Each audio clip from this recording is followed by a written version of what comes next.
Hello everyone, welcome to Shikhar Core. Today we will study constitutional design. Topic philosophy of constitution. The constitution is based on values developed during the freedom struggle. देखो जो constitution है ये based है कुछ values पे, कुछ ideas पे जो कब डेवलप्ड हुए थे ड्यूरिंग फ्रीडम स्ट्रगल। जब फ्रीडम के लिए जो स्ट्रगल चल रहा था, जो आज़ादी के लिए जो स्ट्रगल चल रहा था बाय द लीडर्स, उस टाइम पे ये जो आइडियाज से डेवलप्ड हुए थे। कैसे आइडियाज कि हमको अपनी कंट्री मतलब इंडिया किस तरह की कंट्री बनानी है। These values are written in the preamble, और ये जो वैल्यूज हैं ये कहाँ पर लिखे गए हैं? प्रेमल के अंदर। और the preamble contains the basic philosophy of the constitution, और ये प्रेमल है ना यही कंटेन करता है बेसिक फिलोसफी, मतलब ये कॉन्स्टिट्यूशन बनाने की जो विचारधारा थी उसके पीछे की वो बताता है। It helps us understand and evaluate laws and government action, ये हमें हेल्प करता है समझने में और इवेल्युएट करने में क्या गवर्नमेंट की लॉज और उनके एक्शंस को। It is called the soul of the constitution, और प्रेमल को ये क्या बोलते हैं? सोल ऑफ द कॉन्स्टिट्यूशन, मतलब कॉन्स्टिट्यूशन की आप कह लो आत्मा। की वैल्यूज इन द प्रेमल, प्रेमल में की वैल्यूज क्या हैं? We the people of India, हम क्या हैं? हम लोग हैं इंडिया के, ठीक है। अब इसका मतलब क्या है? Power comes from the people not a king और आउटसाइड फोर्स। जो पावर आती है वो कहाँ से आती है? लोगों से आती है, ना कि किसी राजा से और ना ही किसी आउटसाइडर से। मतलब कि ना तो कोई आउटसाइड मतलब कोई अदर कंट्री हमारे ऊपर रूल करती है, ना ही किसी राजा का शासन है। जो पावर आती है वो लोगों से आती है, मतलब कि जो लोग होते हैं वो खुद अपने लीडर्स को इलेक्ट करते हैं और उसकी गवर्नमेंट बनवाते हैं।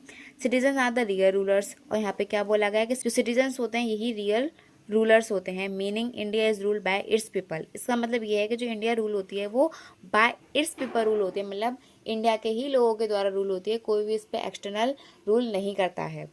जैसे कि पहले ब्रिटेन ने हमारे ऊपर रूल किया था, अब ऐसा कुछ नहीं है, इंडिया इज इंडिपेंडेंट। सेकेंड है सोवरेन। अब ये सोवरेन का मतलब क्या होता है कि इंडिया इज इंडिपेंडेंट, इंडिया एक इंडिपेंडेंट है। No other country can control it, कोई भी अदर कंट्री इसको कंट्रोल नहीं कर सकती है, ठीक है। मीनिंग इसका मतलब ये है कि India makes its own decision internal and external, इसका मतलब ये है कि इंडिया अपने डिसीजन खुद बनाती है, चाहे वो इंटरनल हो, चाहे वो अपने देश के अंदर के लिए हो, चाहे अपने देश के बाहर के लिए हो, ठीक है। सोशलिस्ट, सोशलिस्ट का मतलब क्या होता है? Wealth should be shared Fairlie, जो ये वेल्थ होती है ना वो फेयरली डिस्ट्रीब्यूटेड होती है among the people. Government works to reduce inequality, और जो गवर्नमेंट काम करती है वो किस लिए काम करती है?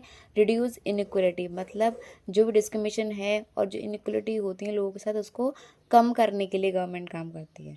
Meaning no huge gap between rich and poor, इससे क्या होगा कि ज़्यादा गैप नहीं होगा बिटवीन रिच एंड पुअर, अमीर और एक गरीब के बीच में ज़्यादा गैप नहीं हुआ कि सबसे ज़्यादा पैसा कुछ ही लोगों के पास है और कुछ लोगों के पास तो बिल्कुल भी नहीं है या फिर बहुत कम है, नहीं।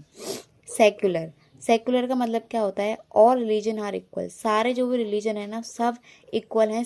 People are free to follow any religion, और लोग क्या हैं? फ्री हैं फॉलो करने के लिए किसी भी रिलीजन को, मतलब आप चाहें तो किसी भी रिलीजन को फॉलो कर सकते हैं, जो भी आपका मन हो। आप चाहें तो एक को करें, दो को करें, या फिर सबको करें, या फिर किसी को ना करें, दिस इज़ योर चॉइस। इसका मतलब क्या निकलता है? No discrimination based on religion, religion के बेसिस पर कोई भी डिस्क्रिमिनेशन नहीं होगा।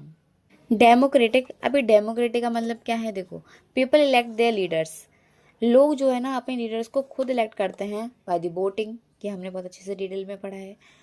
Government works according to people's will, और जो गवर्नमेंट है वो वर्क करती है किसके अकॉर्डिंग? लोगों के विल्स के अकॉर्डिंग, मतलब लोगों के वेलफेयर्स के लिए सोचेगी, उनके बेनिफिट्स के बारे में सोचेगी, ना कि पर्सनल बेनिफिट्स के बारे में, ठीक है। मीनिंग, इससे मीनिंग क्या निकल के आता है? People are rulers not subject, लोग यहाँ पर रूलर्स होते हैं, सब्जेक्ट नहीं। क्यों यहाँ पे लोगों को रूलर्स बोला गया है? क्यों?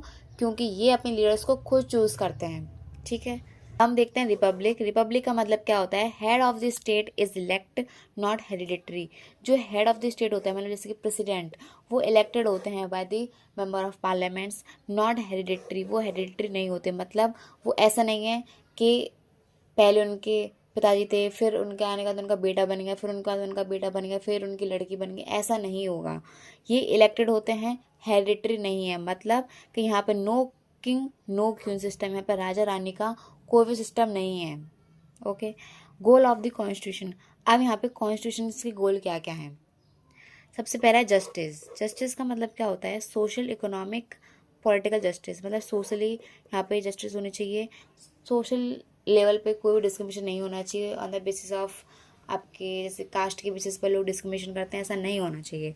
इकोनॉमी रिच एंड पुअर के बेसिस पे भी डिस्क्रिमिनेशन नहीं होना चाहिए। मतलब पॉलिटिकल राइट्स का मतलब होता है कि वो भी प्रोटेक्टेड रहती हैं by the government. No discrimination basis on caste, religion and gender. कोई भी डिस्क्रिमिनेशन नहीं हुआ किसके बेसिस पर, कास्ट के बेसिस पर, क्या आपकी जाति क्या है, आपका धर्म क्या है, आपका जेंडर क्या है, इनके बेसिस पर नहीं होगा।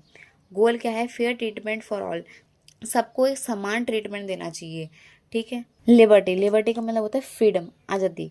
आज़ादी किसकी, freedom of thought, expression, belief, faith and worship. आपको सोचने की पूरी आज़ादी है, आप कुछ भी सोच सकते हैं, ठीक है। आपके ऊपर कोई दबाव नहीं डालेगा कि नहीं आप सही को गलत बोलिए, गलत को सही बोलिए, नहीं, ये तो आप यहाँ पे कुछ भी सोचिए, ठीक है। आपकी जो विचारधारा है आप उसको रखिए। एक्सप्रेशन, एक्सप्रेशन का मतलब है कि आपको अपने भाव व्यक्त करना है तो आप करिए, आपको कुछ बोलना है आप बोलिए, आपको कोई बोलने से नहीं रोकेगा। बिलीफ, आपको जो भी जिस पे विश्वास करना है आप करिए, नहीं करना मत करिए, कोई प्रेशर नहीं है। फेथ, आपको जिस जिस भी धर्म को फॉलो करना है आप उस धर्म को फॉलो करिए, आप जिसकी पूजा करना चाहते हैं आप उसकी पूजा करिए, कोई भी आपको यहाँ पे ऑपरेस्ड नहीं करेगा और कोई भी आपसे ज़बरदस्ती आपका रिलीजन कन्वर्ट नहीं करवाएगा।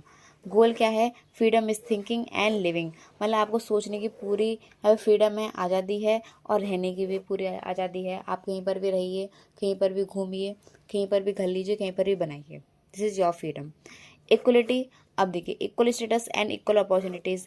इक्वल स्टेटस होना चाहिए सोसाइटी के अंदर, कोई भी डिस्क्रिमिनेशन नहीं होना चाहिए और सबको इक्वल अपॉर्चुनिटीज़ मिलनी चाहिए। ऐसा नहीं है कि आपने ए पर्सन को दे दी और बी पर्सन को नहीं दी, बल्कि वो कैपेबल है फिर भी नहीं दी, तो ऐसा नहीं होना चाहिए। End of social inequalities, social inequalities का यहाँ पे एंड होगा। गोल क्या है, everyone is equal before law. इसका गोल ये है कि हर एक पर्सन, कोई भी सही, चाहे रिच सही, पुअर सही, किसी भी कास्ट का सही, कोई भी जेंडर सही, उसका यहाँ पे सब क्या है, इक्वल हैं कानून की नज़रों में। फेटर्निटी का मतलब क्या होता है, फीलिंग ऑफ ब्रदरहुड, मतलब ब्रदरहुड की फीलिंग होनी चाहिए, एक दूसरे के प्रति रेस्पेक्ट की फीलिंग होनी चाहिए, सम्मान की फीलिंग होनी चाहिए, यूनिटी की फीलिंग होनी चाहिए, एक साथ मिलजुल के यहाँ पे रहना चाहिए। Unity and respect among people, unity रहनी चाहिए, रेस्पेक्ट होनी चाहिए लोगों के अंदर एक दूसरे के प्रति। गोल क्या है, unity plus dignity of every individual, मतलब हर इंडिविजुअल की यहाँ पे यूनिटी हो और डिग्निटी, मतलब सबकी यहाँ पे सेल्फ रिस्पेक्ट का भी यहाँ पे ख्याल रखा जाएगा हर एक इंडिविजुअल की, ठीक है। आई होप आपको ये वीडियो अच्छी लगी हो, लाइक करें, सब्सक्राइब करें and thank you so much.